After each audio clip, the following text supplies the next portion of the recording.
Melihat pilihan Presiden terhadap Tito Karnavian, sore ini kita akan mengupasnya bersama dengan sejumlah narasumber. Saya ada anggota Komisi 3 dari fraksi PDI Perjuangan, Masinton Pasaribu, Wakil Koordinator ICW, Agus Sunaryanto, dan lewat sambungan telepon bergabung bersama kami staf khusus Presiden Bidang Komunikasi Johan Budi. Selamat sore Bang Masinton, selamat sore Bang Agus, dan selamat sore juga Mas Johan Budi.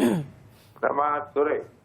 Kita ke Mas Johan Budi dulu. Mas Johan Budi, apa pertimbangan Presiden sampai akhirnya memutuskan Tito Karnavian sebagai calon Kapolri?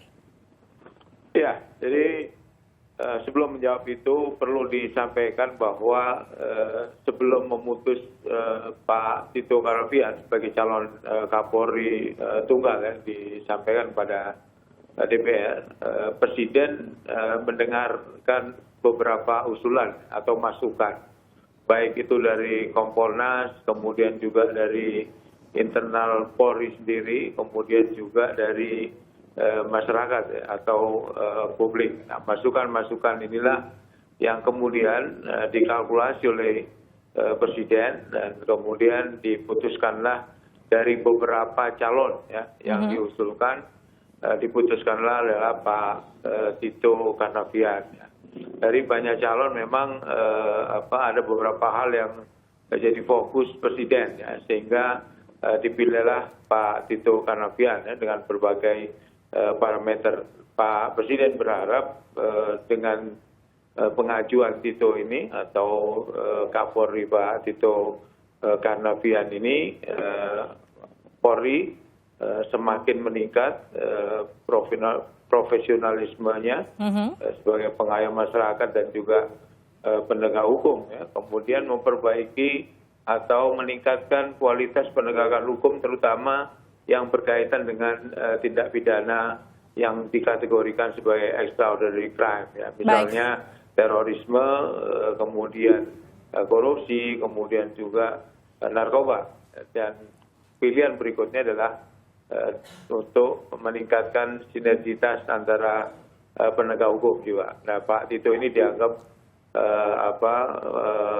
tepat lah, orang yang tepat untuk itu. Pak Johan Budi, Tito Karnavian ini kan disebut-sebut sebagai jenderal bintang 3 termuda di tubuh Polri yang kemudian akan menduduki posisi Kapolri.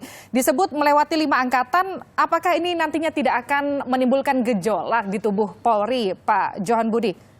Seperti yang tadi saya sampaikan, bahwa sebelum memutuskan itu tentu Presiden mendengar masukan dari banyak pihak dan banyak parameter juga yang dijadikan ukuran oleh Presiden dalam kaitan dengan memutus atau menunjuk Tito Karnavian sebagai Kapolri, di samping tadi seperti yang saya sampaikan. Jadi pertimbangan-pertimbangan itu saya kira masuk di dalam pertimbangan Pak Presiden kemudian memutuskan Pak Tito sebagai Kapolri. Artinya Presiden sudah mempertimbangkan dengan matang dan memutuskan Tito Karnavian atau Komjen Tito Karnavian sebagai satu-satunya calon Kapolri yang dicalonkan oleh Presiden Joko Widodo. Terima kasih Pak Johan Budi, staf khusus Presiden Bidang Komunikasi. Kita ke Bang Masinton. Presiden sudah bersuara, satu nama keluar, Komjen Tito Karnavian. PDIP disebut sebelumnya mencalonkan Budi Gunawan. Apa reaksi PDIP ketika nama Tito Karnavian keluar? Ya, PDI Perjuangan menghormatin pilihan calon Kapolri dari Presiden yang diajukan kepada DPR, walaupun saya sendiri juga baru tahu dari media.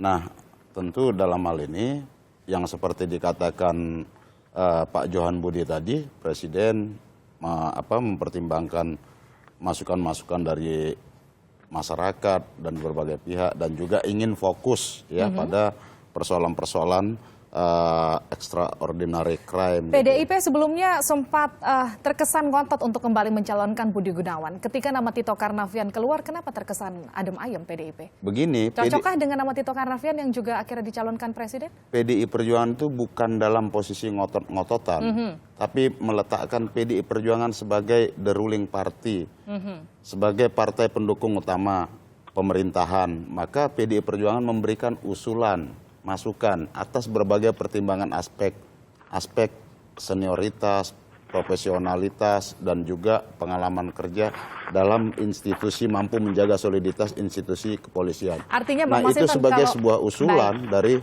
PDI Perjuangan sebagai the ruling Kalau party. saya lihat Golkar melewati Bambang Susatyo sudah menyatakan akan mendukung proses pencalonan atau proses fit and proper test nanti Tito Karnavian di Komisi 3. PDIP Anda juga tadi sudah menyatakan akan legowo saja kemudian Tito Karnavian di fit and proper test. Artinya nanti akan berjalan lancar. Ya tentu kan begini, dalam mekanismenya ya Presiden mengajukan ke DPR menyerahkan ke Komisi 3 sebagai komisi yang membidangi hukum. Nah, di Komisi 3 tentu nanti akan dilakukan uji kelayakan sesuai perundang-undangan. Tapi kalau menurut Anda sendiri, Bang Masinton, Anda melihat seperti apa sosok Tito Karnavian? Kalau melihat sosoknya, ya secara personal, orangnya masih muda, memiliki prestasi yang cemerlang juga, berprestasi. Ya. Pernah mengalami 2 kali kenaikan pangkat luar biasa ketika menangkap buronan Tommy Soeharto dan juga membongkar jaringan terorisme Dr. Ashari pada saat itu. Artinya karirnya cemerlang, tidak perlu diragukan lagi. Tapi kemudian yang jadi pertanyaan, Tito Karnavian ini kan sebagai komjen yang paling muda di tubuh Polri. Jadi perhatiankah ini di tubuh PDIP? Tentu nanti ya kita harapkan nanti ini bisa jika Pak Tito mendapat persetujuan dari DPR ya sebagai Kapolri nanti ya tentu harus mampu menjaga soliditas terutama ya karena ini juga gap angkatannya terlalu jauh pasti juga bagaimana meminimalisir turbulensi antar angkatan itu. Turbulensi antar angkatan itu kemudian yang jadi salah satu perhatian dari PDIP. Dari sisi ICW, bagaimana Anda melihat sosok Tito Karnavian? Ya, kalau berdasarkan pengamatan kami memang selama ini tidak ada hal-hal yang mengganjal ya. Artinya dari sisi yang negatif terutama terkait dengan perilaku anti korupsi misalnya. Artinya bersihkah sosok Tito Karnavian? Artinya sejauh ini pengamatan kami tidak ada hal-hal yang luar biasa dari sisi itu. Gitu. Artinya kita melihat paling yang menjadi ganjalan nantinya adalah soal senioritas dan junior. Itu juga jadi ganjalan kalau ganjalan. ICW melihat hal itu. Tapi menurut saya ini kita harus melihat bahwa institusi Polri adalah institusi besar dan ini adalah institusi satu dan menurut saya persatuan dan kesatuan di institusi Polri itu benar-benar harus dijaga dan menurut saya ini sudah dipertimbangkan oleh Presiden. Baik, Mas Agus, sempat ada konflik antara KPK dan Polri. Kita tidak bisa melupakan hal itu. Tapi kemudian kalau kita lihat dari sosok Tito Karnavian, apakah kemudian sosok ini mampu mensinergikan antara lembaga-lembaga penegakan hukum, ada kejaksaan, KPK dan juga kepolisian nantinya ketika saya pikir itu harus menjadi prioritas Pak Tito kalau nantinya memang benar-benar menjadi Kapolri. Karena bagaimanapun sejauh ini memang ada record yang tidak kurang baik ya hubungan antara KPK dan Kapolri dan institusi kepolisian. Tapi dengan adanya Ibu Basaria misalnya di KPK sekarang ada representasi kepolisian, menurut saya itu bisa menjadi jembatan yang akan mempercepat hubungan keeratan hubungan antara institusi kepolisian dan KPK menurut saya. Tentu ada faktor-faktor lain termasuk kejaksaan. Dan sejauh ini menurut saya walaupun kejaksaan banyak aparatur yang dijerat oleh KPK, sejauh ini tidak ada masalah. Oke, tidak akan ada masalah itu kata ICW. Kita sapa ada Pak Bambang Susatyo, Ketua Komisi 3 dari fraksi Golkar. Selamat sore, Pak Bambang. Selamat sore. PDIP sudah mengatakan legowo dengan pencalonan Tito Karnavian. Bagaimana posisi Golkar? Ya, Golkar tidak punya pilihan lain karena sekarang Partai Golkar telah menjadi partai pendukung pemerintah, maka suka atau tidak suka kita harus mengamini apa yang sudah diputuskan oleh Presiden. Dan kebetulan sosok atau figur yang diusulkan Presiden ke kami atau ke DPR itu saya sepakat dengan apa yang disampaikan oleh ICW tadi. Dari sisi kemampuan, integritas maupun profesionalitas itu tidak ada yang meragukan lah kemampuan. Artinya tepat pilihan Presiden memilih Tito Karnavian sebagai calon Kapolri?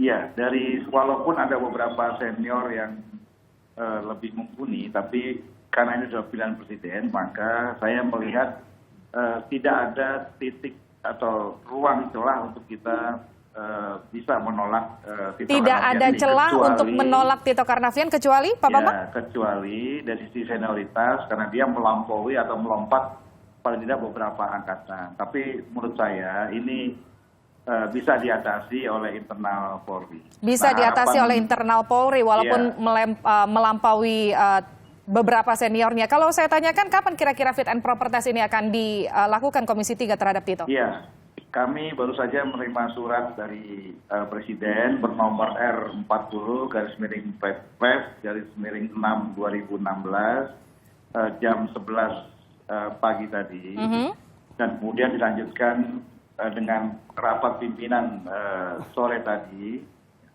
Kemungkinan besar besok kita akan bawa ke Badan Musyawarah Parlemen atau BAMUS dan dibacakan besok jam 1 di sidang paripurna. Baik, terima kasih Pak Bambang Susatyo. Jika tidak ada halangan, maka dari paripurna akan kembali ke BAMUS lagi, lalu kemudian diserahkan kepada Komisi 3, dan hari Senin kemungkinan besar Komisi 3 akan mengadakan rapat internal untuk memutuskan jadwal fit and proper. Senin akan mengadakan rapat internal untuk memutuskan jadwal kapan akan fit and proper test itu tadi kata Ketua Komisi 3. Ada rangkaian baik dari fraksi Golkar. Harus dilalui. Baik. Yang pertama mungkin. Terima kasih Pak Bambang Susatyo. Terima kasih telah bergabung bersama kami. Kita kembali lagi ke Bang Masinton. Ya. Melihat sosok Tito Karnavian, apa yang diharapkan PDIP? Ya tentu bagaimana nanti mendorong kinerja kepolisian, ya, karena tantangan-tantangan kepolisian juga semakin besar ke depan itu. Nah, harapan kita tentu pertama institusi kepolisian ini bisa lebih profesional, lebih maju dalam bekerja tadi itu, ya, terutama tantangan menghadapi nanti ada pilkada serentak, ya.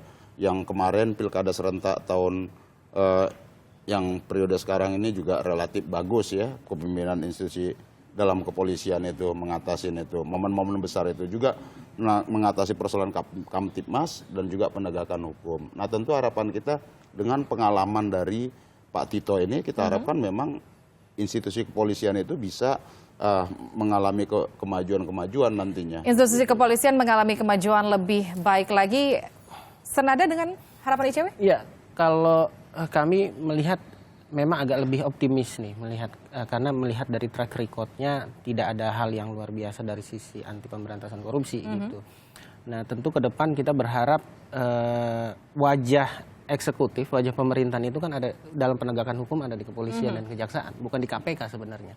Nah, sejauh ini kan publik termasuk masyarakat internasional sebenarnya lebih banyak melihat untuk pemberantasan korupsi. Artinya KPK. kalau saya simpulkan, ICW juga optimis melihat kepemimpinan Polri nanti dipegang oleh Tito Karnavian. Ya, tentu ini baru prediksi awal. Nah, tantangan ke depan pasti akan lebih besar buat Pak. Baik, artinya kalau kita katakan keputusan ini diapresiasi semua pihak, keputusan ini memuaskan semua pihak, kita bisa simpulkan seperti itu. Golkar setuju, PDIP setuju, ICW juga senang. Terima kasih telah bergabung bersama